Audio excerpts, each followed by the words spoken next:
大家好，虽然一般芋头的种植时间呢是选在天气要变温暖、开春的时候啦。这个原因呢，除了搭配采收期的节气外呢，在采收前让芋头有收水的干燥天气也很重要啦。因此呢，大量的采收时间是在中元节与中秋节啦。而如果你不是想要贩卖其实一年四季都可以种植啦。市面上呢也有专门在卖蒸熟的小芋头啦，还大排长龙简单加个蒜头酱油就非常好吃啊。而不同的种植时间呢，最大的差别个人觉得只是生长的速度而已啊。大小芋头个人是吃不出有什么很大的差别而小芋头最大的麻烦呢，就是处理上比较不好处理而已啦。若只是家庭种植，想吃就进行采收的话呢，只要长到容易削皮的阶段还是可以想吃就进行采食啦。因此呢，种植的时间呢就不是那么重要了因为夏天的菜类呢相对选择性比较少所以如果您的种植区呢有剩余的空间，不知道该种些什么其实就可以选择槟榔心的芋头品种了。芋头除了不太需要照顾外呢，要在潮湿或干燥的土壤呢，也都可以轻松面对啊。当初这浇水的位置呢，有个凹槽随着时间的推移呢，表面已经被土壤与养分覆盖住了而这在还未调整好采用慢淹浇水的方式之前呢，当初定点浇水的设计呢，是真的可以省事不少啊。尤其得面对酷热的天气虽然芋头的叶片很大可以遮住日照但若能尽可能的保水呢，可以更为轻松啦。而浇水只浇在这凹槽的好处呢，除了容易让水高效率的利用之外呢，还可以让养分留在原地啊，也可避免走道有水容易长草啊。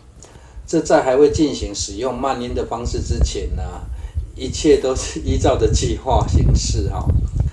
蚯蚓也可以依照自己喜爱的湿度生活啦，甚至呢，连日降雨时呢，种植芋头的位置呢，就是蚯蚓最好的避水港了。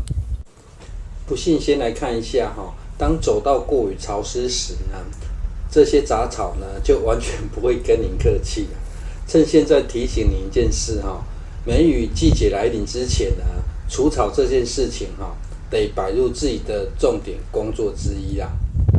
而这里的种植方式呢，有做了简化修正直接在凹槽处呢摆进药渣，当做蚯蚓的食物啦。个人种植芋头呢，除了食用之外也是在养地与进行造景啦。这在夏天时呢，日照比较高的时候叶片可以长到非常大了。而若想要有绿化环境的效果呢，这比已经流行一阵子的龟背芋便宜又容易照顾啦，更是容易大量繁殖啦，也算是自得其乐的方法吧。不过接下来的插曲呢，就有一点哭笑不得了附近有个农妇呢，吃到了槟榔心芋头后呢，竟然把他的芋头园都清掉了，然后跟我要了芋头的幼苗这是自动设下停损的概念吗？给了一批以后呢，过阵子又来要幼苗跟他说这很快就会自动又繁殖出幼苗了种那么多怎么吃得完？结果他说呢，种多一点可以拿去卖也不知道何时呢被转型成免费的育苗场了，觉得有点奇怪就是而在采用慢淹浇水的方式之前呢，先来看一下为何种植芋头呢也可以边进行养土啦。有种植过芋头的观众朋友呢，应该会很纳闷芋头其实算是蛮吃肥分的，若是要让它自然慢慢生长呢，速度上会慢上许多啦。如果空间比较小呢，则是建议可以施加点有机肥啦，这样速度上呢会加快不少不过做成溪地种植的目的呢，除了方便管理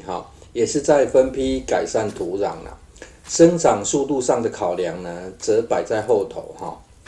从画面上的土壤呢，应该不难看出溪地上方已经大多是团粒结构的土壤与引粪了啦。而若是你有长期耕作改善土壤的目标呢，一开始牺牲点产量也许呢做起来会比较有乐趣一些啦。这数十年来都是种植水稻的田地呢，经过近1年的休养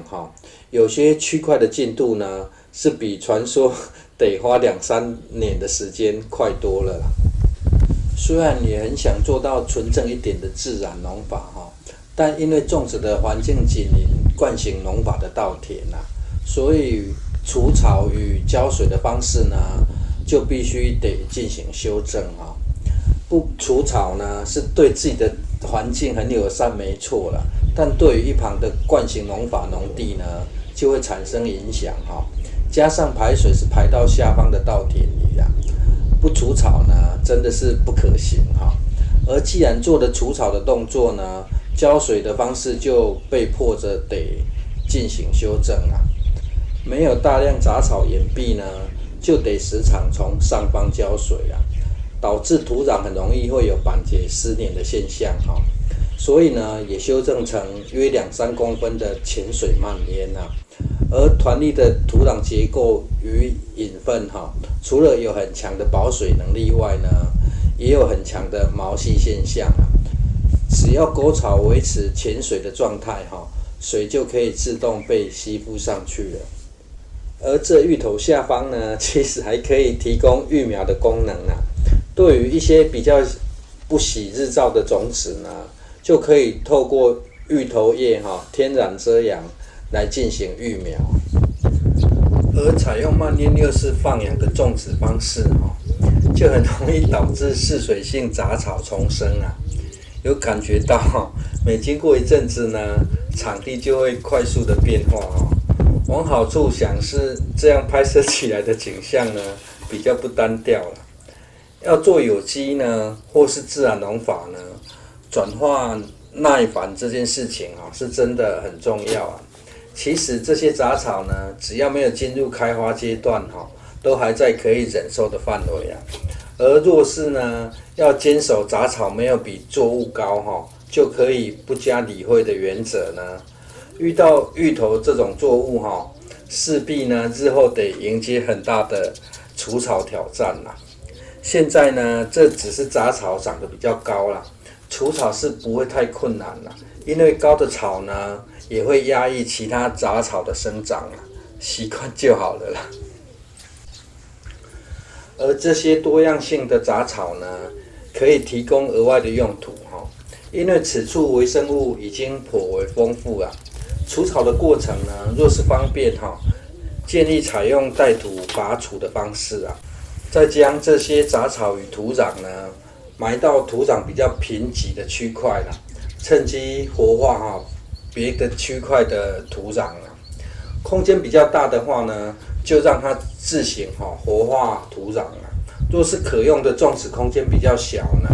需要直接种植的话，那就可以埋深一点若是能做隔离层呢，会更好除完草之后呢，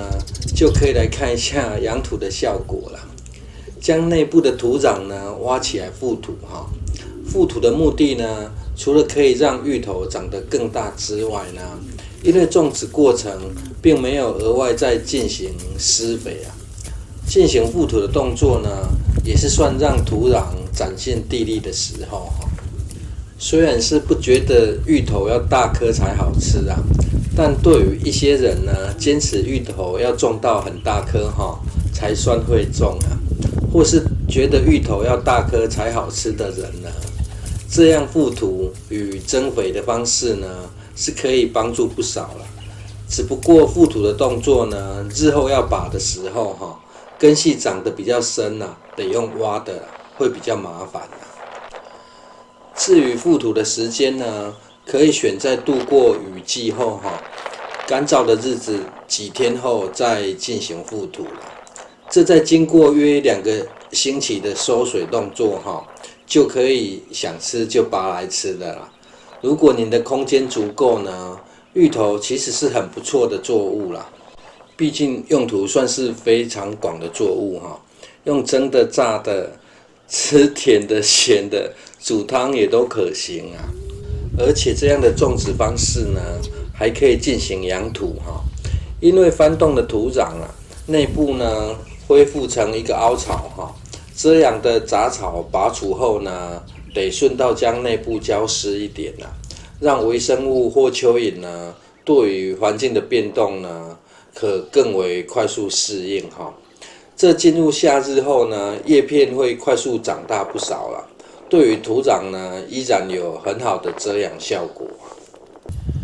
而在观看定点浇水的便利性时呢，先让大家看一下采收后的成果啦。因为不小心把片长做得太长了哈，